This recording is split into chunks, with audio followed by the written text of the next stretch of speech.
napakalaki na mga tubo na goma na bago na yun ang in-install natin dito. Yung mga nakikita ninyong mga butas dito, yung mga drainage, ang sa ilalim niyan ay yun na nga, yung ating mga malalaki, mas malaki pa sa tao.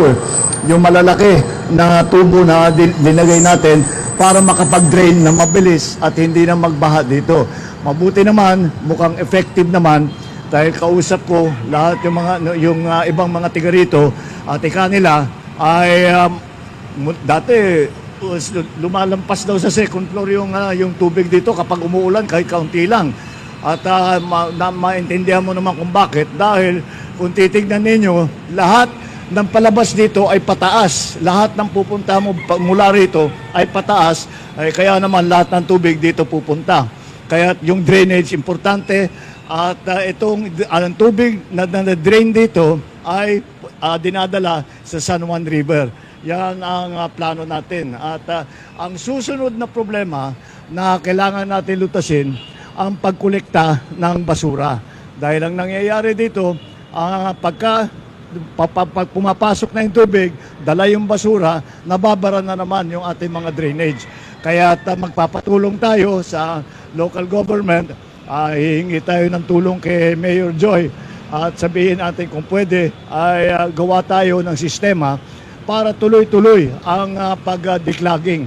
Ginagawa na ng mga tiga rito, nagdi-declogging sila. Pero small scale lang. Sa dami ng basura, kailangan talaga meron tayong isang sistema para alam na natin kapag uulan ng malakas ay tiyakin natin na lahat ng basura ay makolekta at pagkatapos ng ulan ay may madadala pa rin basura, magdi-declogging ulit. At kaya pagka naayos natin yan, palagay ko mararamdaman. Ngayon pa lang nararamdaman na raw nila na hindi na tumataas yung tubig at kapag may tubig na umiipon dito ay mabilis naman mawala. Hindi kagaya ng dati na ora-orada bago sila makapasok dito sa kanilang mga lugar.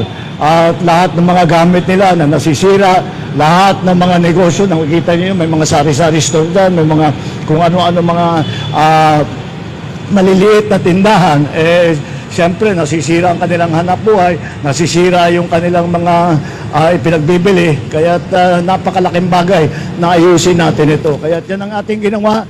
Patuloy natin itong gagawin. At ito ay dito pa lang to, sa 1/2 pa lang ito, kalahati pa lang ito. Gagawin din natin yan dun sa kabila para talagang mabilis ang takbo ng tubig, mabilis ang paglabas ng tubig at hindi na mababaha rito sa G. Araneta Avenue dito sa Tatalon. Maraming salamat. Good morning.